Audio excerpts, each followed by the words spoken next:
Vacancies. The car clanked and rattled, and Lila groaned as it coasted peacefully, almost gliding, until it stopped right in front of the motel. It was the only one she'd seen for hours, and it appeared less than promising. She felt like she'd been driving forever. Just my luck, she thought. Around her, the desert stretched endlessly, the pale moon illuminating Joshua trees stretching their spiny branches to the stars like cultists reaching for old gods. On her car stereo, Taylor Swift sang about how maybe things were perfect until somebody tore them up, and Lila clenched her jaw. The music was supposed to make things better, but she couldn't help but wonder if maybe she'd been the one who'd ruined things. Taylor's voice dropped an octave, and the melody skipped like a scratched CD. The abrasive change made Lila jump, but then the music stopped completely. Looking into the desolate desert, Lila figured she didn't have much signal out here. She put her hands on her flat stomach. It's just you and me. We can do this. With the headlights illuminating the motel, Lila could read the dark sign looming above. Elysian Sands Motel. It was rusted, ancient, and spattered with bird shit. Lila wondered if the U-shaped motel had been abandoned until the lights in the vacancy sign flickered weakly. There was electricity. If someone was paying the electric bill, it couldn't be derelict. But it was in shambles. The roof buckled at the right side, near to collapse. The siding peeled off the frame. Weeds conquered the concrete, pushing through the numerous cracks. Her phone rang. It was Michael. He'd been trying to call for hours, but she just let it ring and ring and ring. He was probably worried sick, but Lila didn't care. He was a cheating sack of shit. He could squirm. But looking at the motel, Lila thought it was wise to let someone know where she was, so she answered. He was angry, of course, but mostly just concerned. He asked where she was, and she remembered the gas station she'd stopped at when she first started driving. She'd taken out a nickel from her purse, the only coin she had, and flipped it into the air. Heads for east, tails for west. And landed on tails. When are you coming home? When I'm ready. You're scaring me. Michael's voice skipped like the car's stereo had, and the call dropped. Lila sighed and leaned into the headrest. She didn't get a chance to tell him about the pregnancy. What a mess. Maybe it didn't matter. She could sleep on it. Right now, her heart was too empty. On the sign looming above her, Vacancies tried its hardest to shine, but the red bulbs were too weak. Lila tried her car again, but it wouldn't even turn over. It was dead. She got out her phone and looked up a mechanic in the closest town. Your call cannot be completed as dialed. The final word distorted, dipping low and twisting, and then, like with Michael's call, it dropped. The red Vacancies sign sputtered to life, filling her car with a crimson glow. The motel was either abandoned, and she could squat, or there were rooms to spare and she could stay the night. Either way, she told herself, it was worth investigating. Lila got out of the car and walked toward the motel, casting wary glances all around her.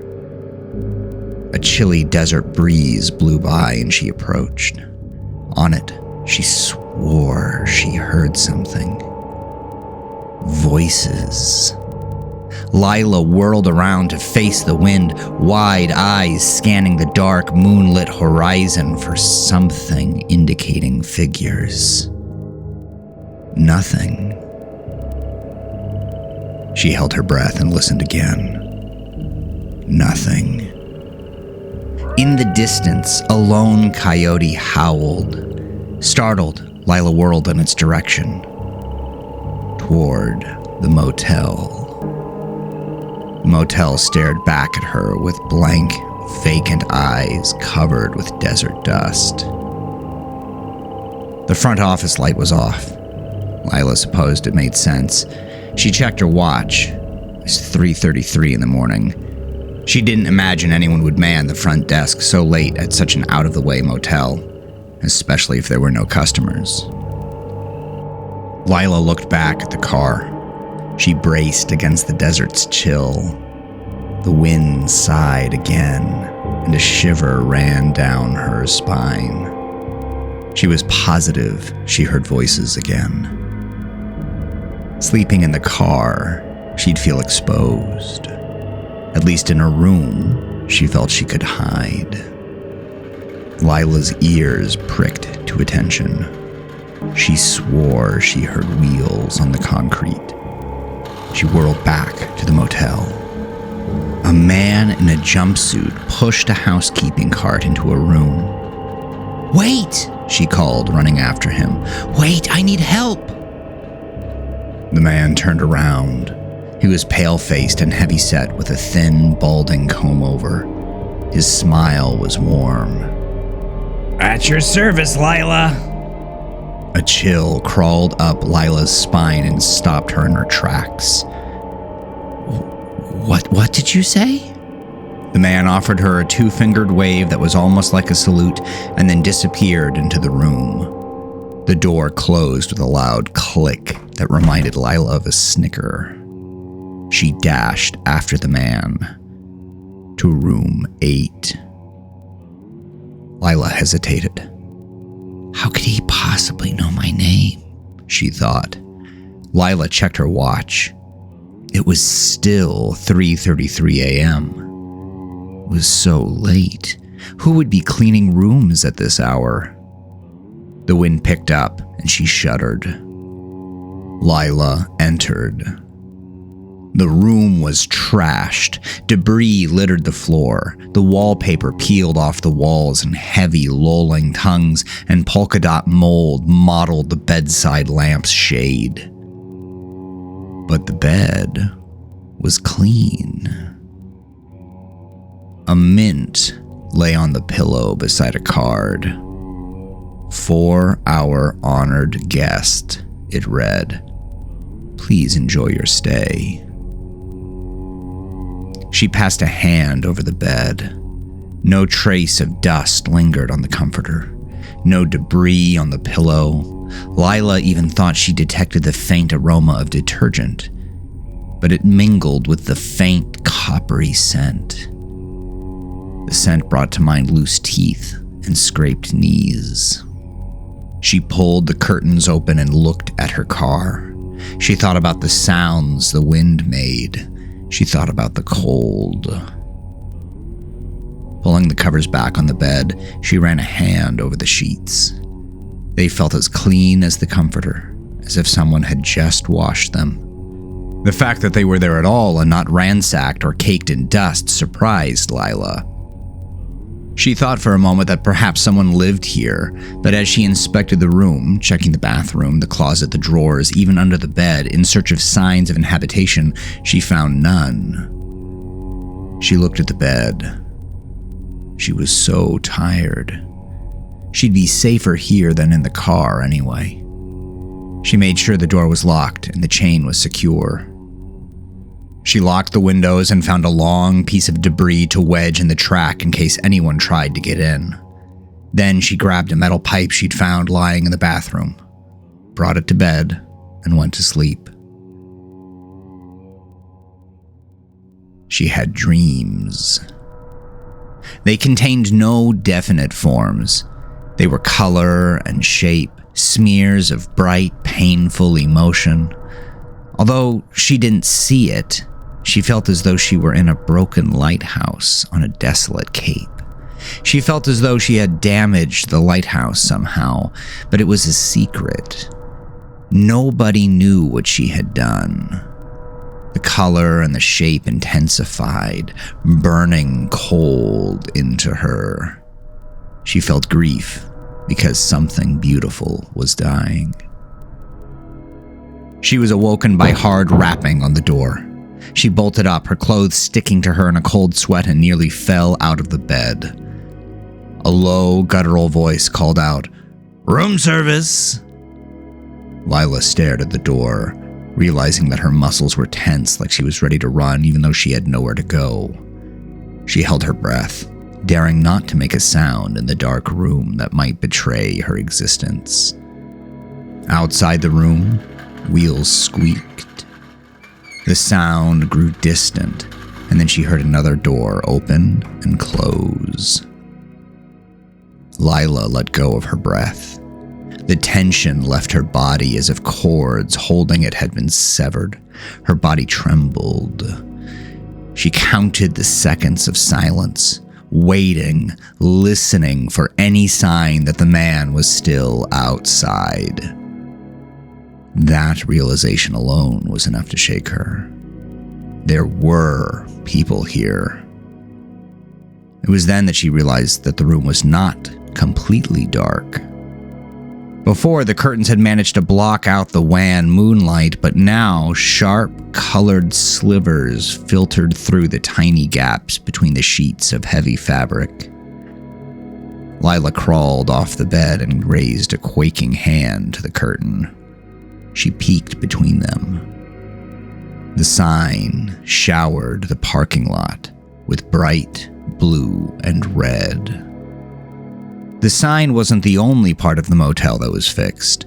The sagging roof now stood flat and strong. The peeling claws of siding were gone. The weeds were gone. The windows were clean. What was once a derelict building was now a clean, well-lighted place. And the sign now read, "No Vacancies." Lila looked around the room for the pipe, but it was gone.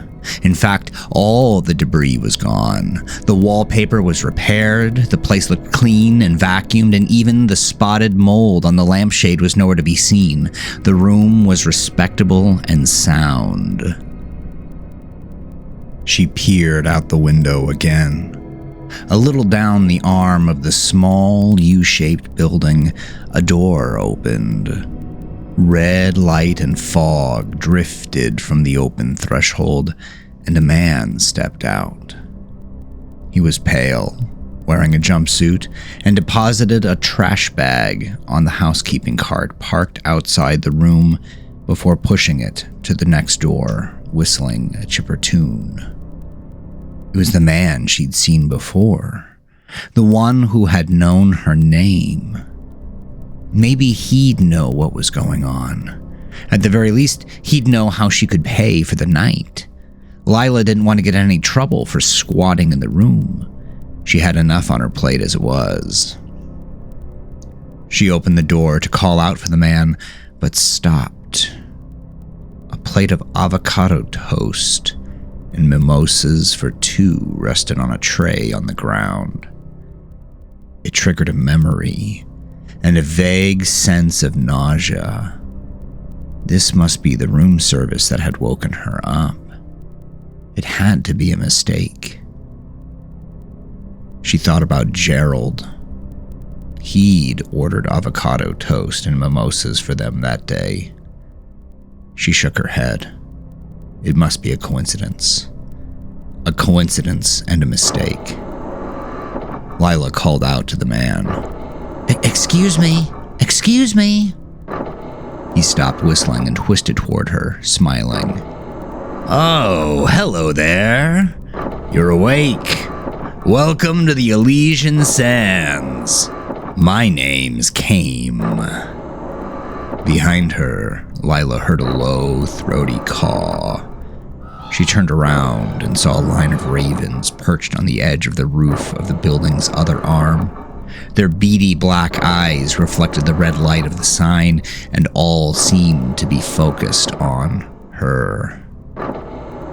She turned back to face Caim and smiled.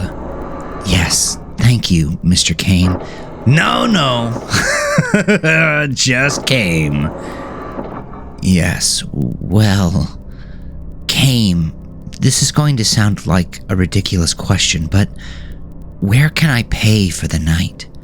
The office wasn't open when I got here. Caim waved her off like she told a joke. Don't worry about it. You're all paid up. Lila balked. But how? I didn't give you my credit card or... Caim pointed at her car. I saw your car. You're all taken care of. Happiness rushed through Lila. My car is fixed? No. You're not ready for that. Lila cocked her head curiously. What do you mean by that? I imagine it'll be fixed by morning. Lila stepped over the breakfast tray and took a few steps toward Caim. Did the mechanic call you? Is this your motel? Caim wiped his hands on a rag and shrugged. In a way, I manage it. Now, if you don't mind me, I've got a lot of work to do. I'm sure I'll see you around. He turned around and pushed the cart to the next door, then reached for the heavy ring of keys at his waist. Lila took a few steps forward. Wait, I just have a few more questions. But Caim unlocked the door and stepped inside. When it opened, it unleashed an ear-splitting scream and another swath of red light. When it closed, the light and the scream were abruptly cut off. Lila stumbled backward, terrified by the sudden noise. She stepped on the tray, tipping it over and sending mimosa and avocado toast across the pavement and nearly tripping. But with the sound gone, she regained her courage and darted for the door, tearing it open. It revealed an impossibly long hallway, lined on either side by one red door after another, endlessly. Long, thin bones of fluorescent tubing flickered on the ceiling, revealing fractured pictures of the building inside. It was impossible. All sides of the motel were only one room wide. Lila looked back at her car and wondered if she could get it to start again. The ravens cawed, their attention fixated on her. In the distance, she heard the howl of another coyote, and the breeze picked up. The whispers began again. This time, there could be no mistake. The whispers grew louder as the wind picked up until finally they crescendoed into a scream that forced Lila inside and onto her knees, slamming the door behind her. She scrambled to her feet and tried it, jostling it, pulling and pushing at it, but it wouldn't budge. She was trapped. Lila turned around and faced the endless stretch of hallway. She advanced with slow, timid steps. She thought momentarily of testing the doors to see if someone at the motel could help her, but she thought better of it. All around her, strange noises emanated from behind the closed doors. Screaming, weeping, a chainsaw, the rattling of chains. Each door seemed to hold a hidden nightmare behind it. She didn't dare try any of them. Lila continued down the infinite hallway for what seemed like hours. Her feet ached. Dizziness spun her brain inside her skull. She'd heard every color of horrific sound on her journey, and she didn't know how much more she could take. She wanted rest. Just a quick rest. Then, the squeak of wheels. Adrenaline flushed her blood, focusing her weary eyes down the hall toward the sound's origin. There, about 5 doors down, was a junction she hadn't noticed before, and crossing that junction was Caim. "Wait!" she cried out, reaching out for him while starting into a run. "Caim, help me, please!" If he heard, he didn't show it. He crossed the intersection in the hallway to the other side, whistling his chipper little melody. Lila bolted after him, racing to the junction and turning left into the hall that Caim had disappeared into, but it was just another endless corridor of doors. The janitor was nowhere to be seen. Hopelessness seeped into her heart like toxic sludge, and the onset of tears pulled at her eyes and throat. "Please, help me. Somebody help me." She shambled down the hall, feeling like a living corpse. She didn't know what else to do but keep going forward, to continue searching aimlessly. A breeze picked up in the hallway. It carried accusatory whispers. They muttered secrets Lila had held her whole life. They chuckled with hidden fears and loathings. They hissed ugly thoughts Lila maintained about herself and others. And then she heard the gentle clanking of metal above her, almost like the clang of wind chimes. She looked up, and from the high ceiling dangled swords. Hundreds of swords. Swords dangling precariously on hooks. They ran the entire length of the hall, even down to the other side of the intersection. Another strong breeze picked up and brought a chuckle along with it. One of the swords swung off its hook. It tore through the air with greater speed than Lila had expected, embedding into the floor a few feet from Lila with a loud thunk. She screamed and scrambled backward. The breeze strengthened into a gust and more swords fell. Thunk, thunk, thunk. A ring of swords surrounded her. The gust pushed on and even more swords fell, stabbing into the floor, down the hall, and all around her. Lila turned away from the intersection and ran. The swords fell in chaotic zigzags, some landing right in front of her, causing her to pause, others landing to her side or behind her. A group of 8 landed around her in a semicircle. She almost ran into them. Lila whirled around to face the open part of the cage of swords and came face to face with a door. The door was ajar. She looked up. A single sword rocked back and forth on its hook above her head. Lila pushed open the door and stepped through. Into a hospital. Or at least something that used to be a hospital. Derelict medical equipment lined walls that might have been white once, but filth had since robbed them of their sterile purity. There were bassinets. Clear, plastic bassinets filled the gargantuan space. There must have been hundreds. Each held a sleeping baby. Tranquility descended upon the space, a stillness, a peace. It was so calm. Lila could practically taste their deep slumber in the air. What was this place? Was it some kind of bootleg maternity ward? No, that was unlikely. It was too far out in the middle of nowhere. Was Caim kidnapping babies? No. There were too many. Why did such a place exist? She wanted to reach out and touch one of the newborns. They looked so peaceful. Lila thought about the baby growing in her own womb. Would it be as beautiful as these children when it was born? Tears came to her eyes, and she choked down a sob. She often thought about what it would be like to raise a child.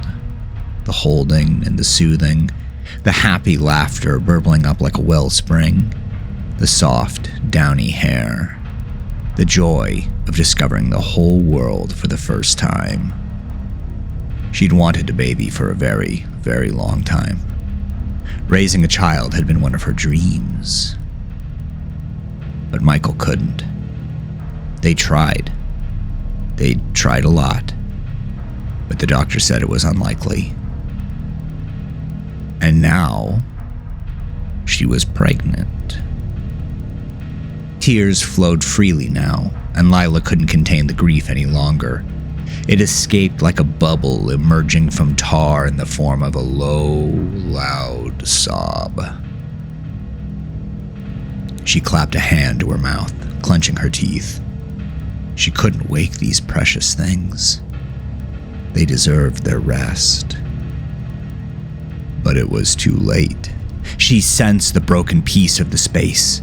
The rustling of blankets dotted the space. Mewling, murmuring, and tiny gasps punched little holes in the silence. And then there was a cry. It was small, barely more than a choked and broken sob, but it was enough. Like sonic dominoes, another came, then another, echoing off each other and crescendoing louder and louder until the stifled sobs grew into tortured wails. No, babies, it's okay," Lila pleaded, grieving the peace. "It's okay, go back to sleep." She worried what would happen if someone heard. Surely they would. There were too many children in this space that their collective shrieking woe would be heard outside the motel. The roar drowned out her own words. Lila bent over a bassinet and tried to soothe one of the nearby babies. She cooed and stroked its red face, but her best efforts did little to stem the strain. In fact, it seemed to make it worse. The infant screamed harder, pushing the misery through its tiny throat like it was too big to fit through, and dark red veins cracked its soft skin, spiderwebbing from its temple down its cheek and then its forehead until they engulfed its entire tender body. The baby stopped screaming long enough to suck in a huge breath. It opened its eyes. They were pitch black.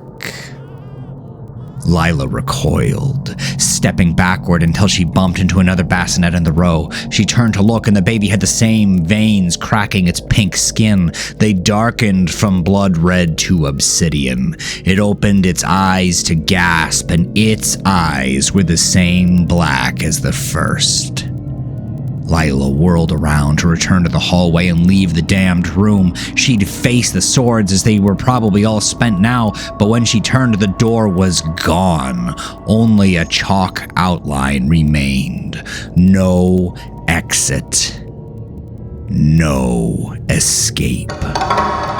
Lila raced to the chalk drawing and ran her hands over it. Her breath came in quick, labored pulses, and she slapped her hands against the wall again and again, sliding over it in search of a crack, a gap, anything that might indicate the door that used to be there. No. They're just babies, she thought. Why are you so scared? But the black eyes, the spiderweb veins, there was something very wrong.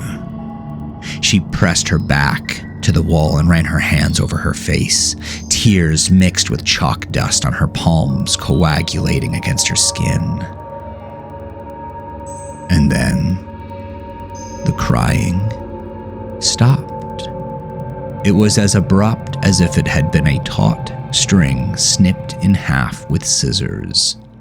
Wails halted in mid-pitch like birds shot down from the air. The new silence was not like the serenity she'd felt when she entered the maternity ward. It took the color of torched glass. Tension and vicious waiting coiled in the air like a snake preparing to strike. Lila did not dare move, as if the movement itself would disturb the tentative armistice. In the bassinet closest to her, a tiny hand reached for the top edge. It was not soft and pink like those of the baby she'd seen before. It was ashen, mottled with black cracks. A sunken, half-collapsed head emerged from the bassinet, gazing at her with coal eyes. Viscous green drool dripped in a thick string from the corner of its mouth, and sharp, needle-like teeth, bright, white, and perfect, peeked from behind its cracked, bleeding lips. The downy hair was gone, replaced by stringy black clumps that reminded Lila of seaweed.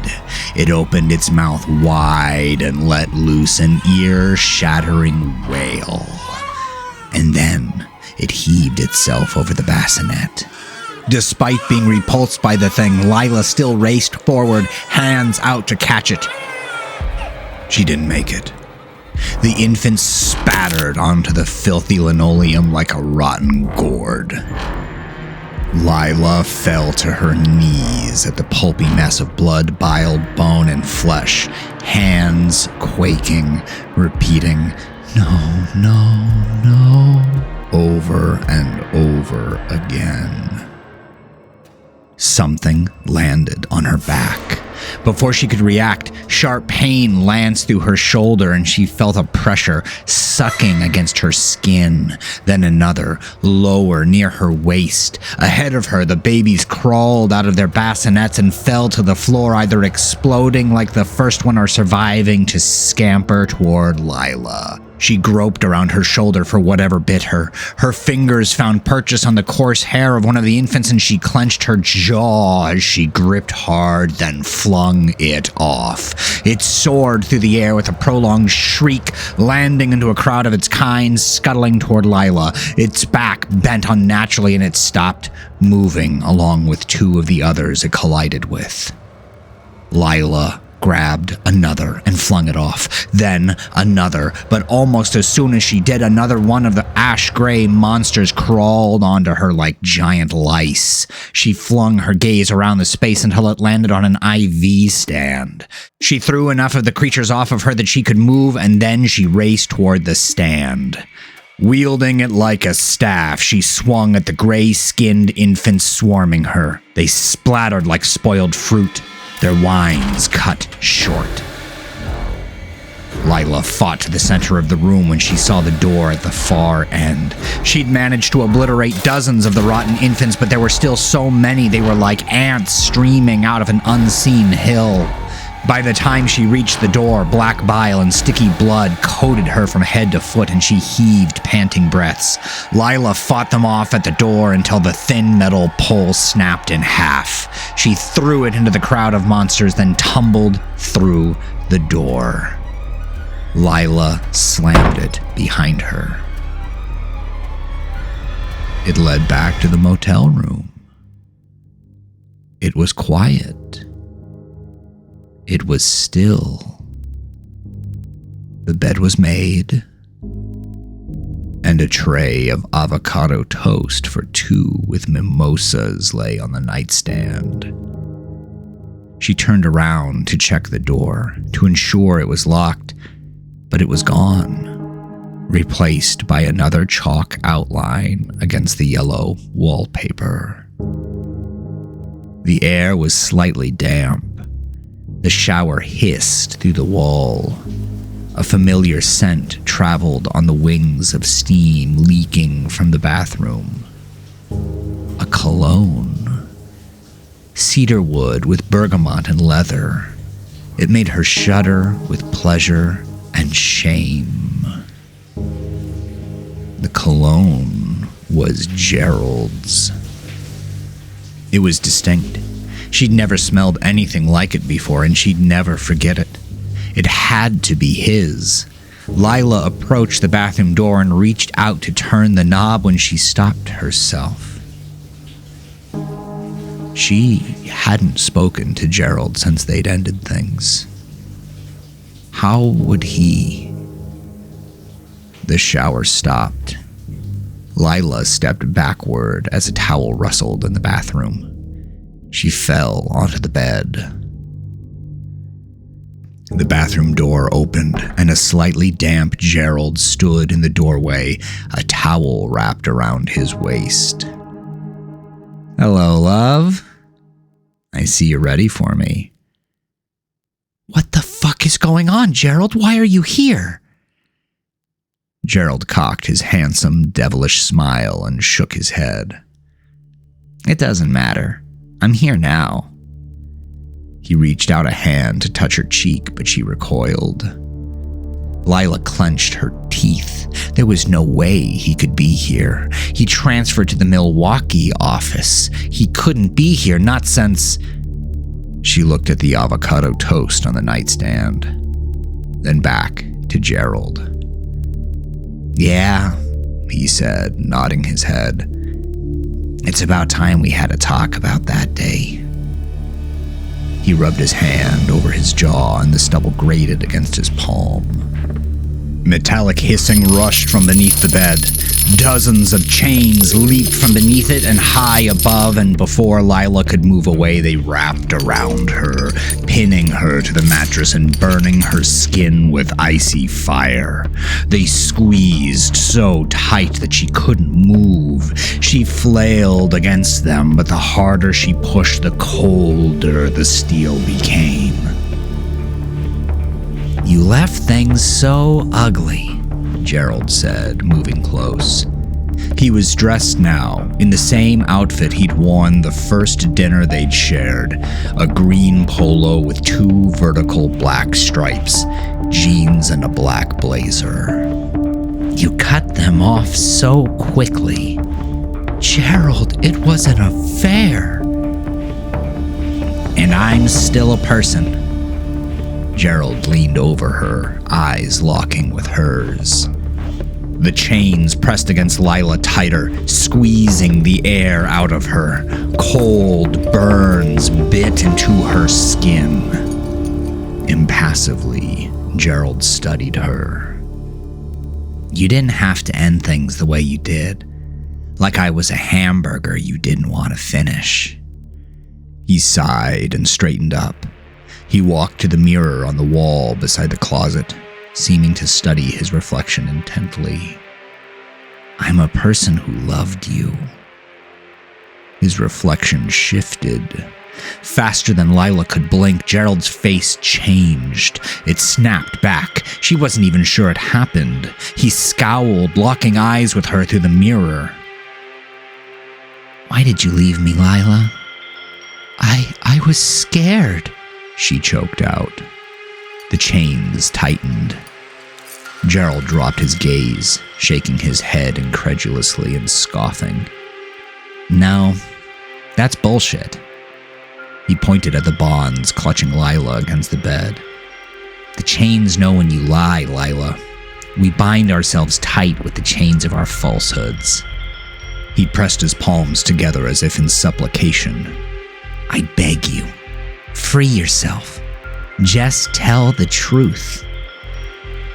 Although he was turned away, Gerald still reflected in the mirror. It happened again, the sudden whip-crack shift of features, only this time it was easier to see. It lingered longer on his bones. The lightly tanned skin went pale and the square jaw rounded out. The thick head of black hair thinned into a balding comb-over. Standing before her, Gerald cocked his handsome smile. The same smile that had melted her heart in a motel in Milwaukee. "Well, why did you have to make me feel used?" The chains squeezed tighter and tighter. Lila wanted to say something, but she couldn't. Gerald, or the thing pretending to be him, cocked his head and eyed Lila with scorn. "Still getting ready to lie, huh? Should have known better." He shook his head. "I should have seen you for what you are." The chain's frigidity dug into Lila's flesh, eating grooves into her arms, breasts, legs, and torso. She tried to fling them off, but they snaked away from her touch, dragging more pain with them across her body.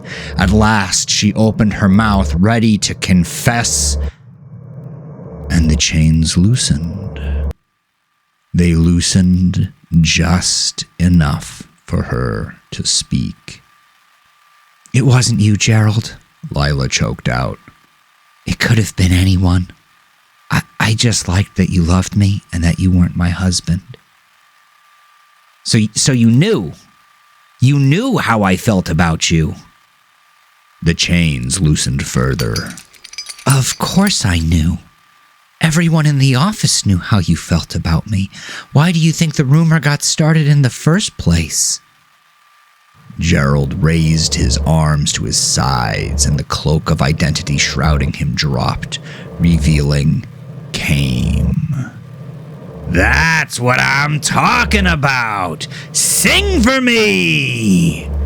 Then, like an old television with bad reception, he flickered back into Gerald's form. The chains loosened enough that Lila could breathe normally now. "I was so upset that my husband couldn't give me a child that part of me wanted someone else to give it to me instead." The figure standing beside the bed flickered between Caim and Gerald like a maniacal strobe light. "And you got what you wanted, didn't you?" Their voice fluctuated between the two men like a sped-up round of ping-pong. The chains around Lila tightened as she grit her teeth, choking down the words. Gerald pointed at her. "Didn't you?" he demanded again. The chains pulled tighter than ever before. Lila tried to cry out in pain, but no sound came. The shroud fell from Gerald completely, and shabby, frumpy Caim stood before her. His voice dropped unnaturally, grating the air like gravel dragged across glass as he repeated his question with primal vitriol. "Didn't you?" Lila tried to say something, but the chains were too tight.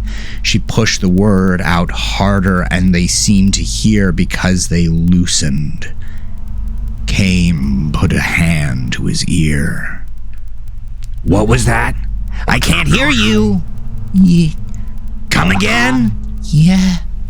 "One more time for the folks in the back, Lila." "Yes." The chains went slack, clacking onto the hard floor. The segments still draped over her body no longer bore the temperature of white-hot ice. They simply were. Lila was sore. Her whole body ached, as did her throat from so much screaming, but she was otherwise whole. She panted on the bed, shaking, trying to make sense of the events and the things she'd heard. She knew they were true, but she also knew that she'd pretended they weren't. She tried to force them down, force down the things she'd felt, and instead hide behind whatever mental shield she could. She'd tried to pretend it was all a dream. Lila tried to pretend that she was a good person. "Fear not, little one," Caim rumbled, his voice still bearing its demonic undertone. "Everyone makes mistakes. I'll see you outside. This could get messy, and I don't want to have to pull up the carpets." Then he pursed his lips together and whistled his chipper little tune while he walked nonchalantly out of the room. Lila wanted to scratch out his eyes, to break his fingers and decimate his soul, but the sound of his cart was already long gone before she had regained the wherewithal to stand. She slid out of the bed, her knees quaking beneath her, and steadied herself with the nightstand. She opened it on the off chance she'd find a weapon. There was only a Bible. Lila took a shuddering breath in. She turned the handle and opened the door. It opened up into the motel's parking lot and the empty desert beyond. The landscape was bathed in the sign's neon light. It still read, "No vacancies." Down the way, she heard the cart's wheels rolling down the paved walkway in front of the rooms. Lila whirled around and saw the cart without Caim. On the awning beneath the Elysian Sands sign, the raven stood, shifting, ruffling, and cawing anxiously. No, Lila thought, not anxiously. In anticipation.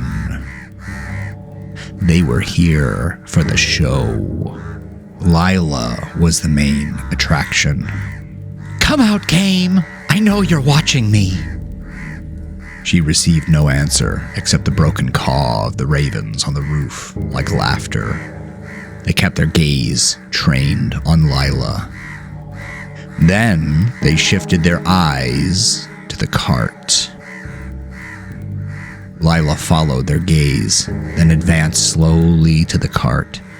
As she approached, Lila heard noises coming from the trash bag hanging off the side. Something inside squirmed, rustling the bag.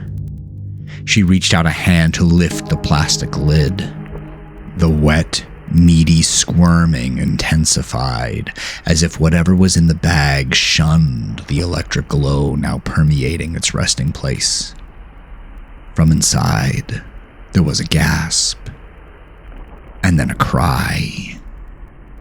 The high, terrified wail of a baby.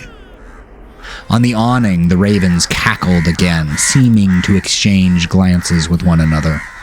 Lila flipped them off, then steeled herself, pushing through the cry emanating from the bag to peer inside. Inside the bag, tiny wet newborns squirmed uncomfortably. The mouth of one tore open as it screamed, its eyes squeezed tight as it desperately gasped for breath and then expelled it. Its cries disturbed the others. More of the babies wriggled as if just coming awake, or perhaps, Lila thought, coming alive, and their mouths ripped open too. Their cries raised up one after another like a hellish chorus. Their fat little hands reached into the air almost as if they were reaching for Lila, their chubby fingers clawing the air as if looking for invisible purchase to climb out of the bag. Lila stepped away. She covered her mouth. She bumped into something. "You've done well," Caim said. Lila whirled around to face the aged janitor, mop in hand. "You've done very well so far, I have to say. Better than I thought you would, if I'm honest." He pursed his lips and whistled, mopping the concrete. Lila's eyes fell to the ground where he worked. Something shiny and black. No, not black. A dark, dark red. It pooled on the ground, starting from her feet. Her pants were soaked from her hips down to the inside of her legs. She was suddenly aware of warmth there. Blood. From the trash can, the babies screamed louder. Lila shouted, What's happening?" Caim continued, calmly, ignoring her. "But this is a challenge I don't think you'll be able to overcome." Lila tried to step away, but she slipped on the blood and fell. She repeated her question. What's happening to me, Caim?" "See, this is a tricky one. There is a right answer. I want you to know that, because even though it's my job to see you fail, I almost want to see you succeed." "Caim, what the fuck is happening to me?" He sunk the mop in the big yellow bucket beside him and shrugged. "I think you know." Lila touched her stomach. "No." Caim nodded. "Very much, yes. Grief twisted Lila's face. Grief for the infant that she'd never meet, and for the life she wouldn't get to live. "Why are you doing this?" The words were choked and strangled, barely audible to Lila herself. But Caim heard them. Shaking his head, he replied, No, you misunderstand. It was already happening. I'm giving you an opportunity to stop it." Pain racked Lila's uterus, arcing across her gut and back. She collapsed onto the concrete, clutching her womb. The ravens chuckled, but she barely heard it over her screams. "You get to choose, Lila." Caim knelt beside her. "You can let this run its course the way God intended. You can let your baby die, Gerald's baby, if there was any confusion, and go back to your husband and let all the complicated things that come with the bastard fall away. You can start fresh." He reached out and pressed a hand to her stomach. Lila recoiled at his touch, trying to pull away from him, but the pain controlled her body. "Or you can let me save him." Lila's eyes flashed a panicked surprise at Caim, and he nodded. "That's right. It's a boy. I bet you're wondering how I could possibly know that." Caim smiled. It was an oddly warm gesture, like a grandfather mentoring a toddler grandchild. "I see the skein of causation, stretching from here to eternity. I see the fingers of time weave tales like tapestries, and I can read the threads like baby's first book." He took out a handkerchief and dabbed the sweat off his balding head. "That baby's life will be hard. You will make it hard. Gerald will make it hard. Michael will make it hard." Caim folded the handkerchief, eyes never once leaving hers. He stood up and gripped the edges of the squirming bag of his housekeeping cart, lifting it from its supports and hauling the screaming mass over to Lila's feet. In the puddle of blood, he dumped out the bag. Newborn children thudded onto the pavement like garbage, squirming and gasping and screaming. Caim gestured at the mass of tiny bodies. "These are all the possible outcomes he can become." He pointed at one. "That one becomes a drug addict." He indicated another. "That one becomes a corrupt politician who ends his miserable life in prison after ruining countless lives. That one there dies shortly after childbirth due to severe complications." Caim shrugged again. "No matter what you do, it doesn't look good for this little one." Digging her fingernails into her palms against the pain, Lila asked, "Do any of them have a happy life?" Caim hesitated. He ran his tongue over his teeth and bobbed his head. "Yes," he said at last. He bent over and picked up one of the newborns. "This one. He lives an unremarkable life, leaves no impact, is soon forgotten after his death, and does nothing important." Caim frowned, looking over the wet, unhappy child with an expression of mild irritation and disappointment. "But he is happy." The child, quiet until this point, twisted his face into an expression of terror and opened his mouth. He let out a blood-curdling cry louder than a little thing like that could produce, and the pain in Lila's womb intensified. She arched her back and screamed with him. That was the one. That was the child she'd give birth to. The only happy one. "Please," she gasped. "I'll do anything. Please save him." Caim held the newborn with his arm to free a hand. He waggled a finger at her. Now, be careful what you promise. You haven't heard the whole deal yet." Lila shook her head. I don't care. Please. If you save him, he's mine. I own him. Forever. Beyond this life. Please, save him. Caim held the child aloft and inspected him. Then, tenderly, he added, Just remember, Lila, he never asked to be born. Think about what you're agreeing to.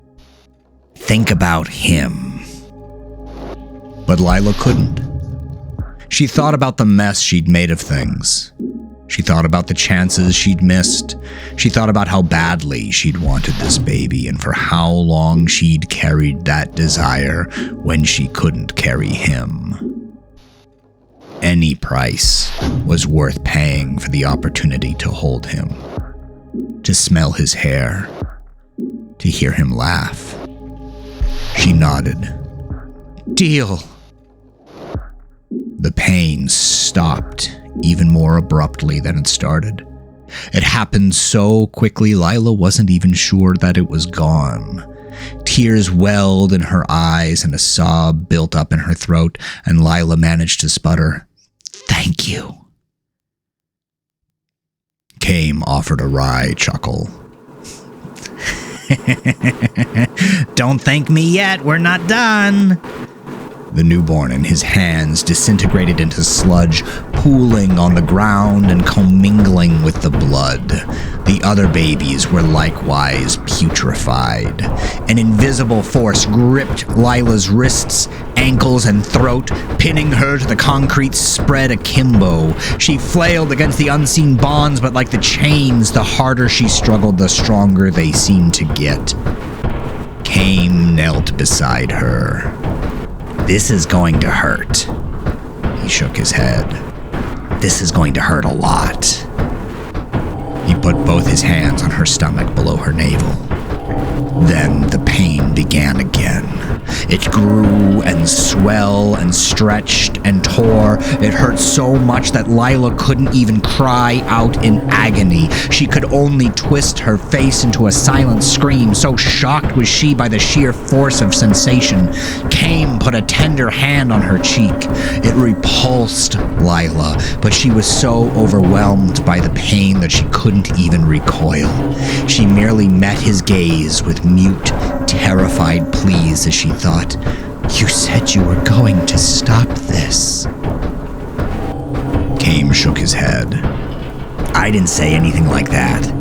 I said it was going to hurt, and it's going to get worse. It did. Lila's belly swelled like an inflated balloon. And this time, she did scream. She realized what was happening. 9 months and 30 seconds. Caim was going to deliver her baby in the middle of the desert. He didn't say anything to this realization. He didn't even nod. He simply ran his hands over her engorged stomach and muttered, Almost there now, almost ready. The weight of the child and the fluids in her womb pressed against Lila's guts. She struggled to breathe. The pain was so intense that her vision blurred and she struggled to stay awake. She felt the world slip away from her, slipping into the black when Caim put a hand on her forehead. A surge of adrenaline coursed through her veins and returned her to the world in startling color and sharp, bold lines. You need to be here for this. You need to bear witness to what you've done. Then he balled his right hand into a fist, except for his index finger, and traced a line across her belly. Where his finger touched, the flesh split apart.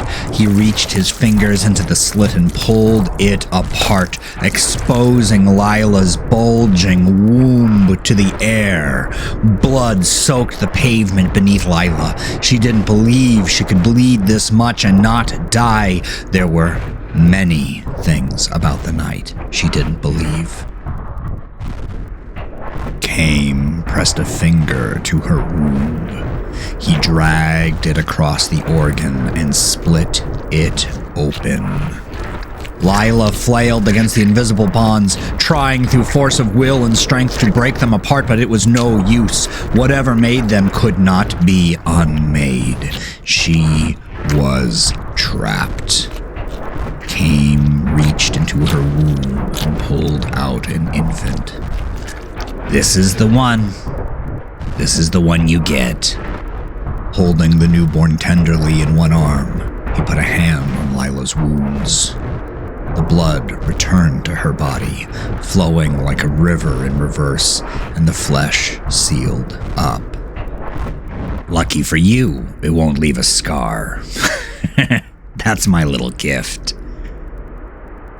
Exhausted, Lila raised her shaky hands as high as she could, reaching for the child. She tried to speak, but the words wouldn't come. She was too weak. Caim nodded, understanding.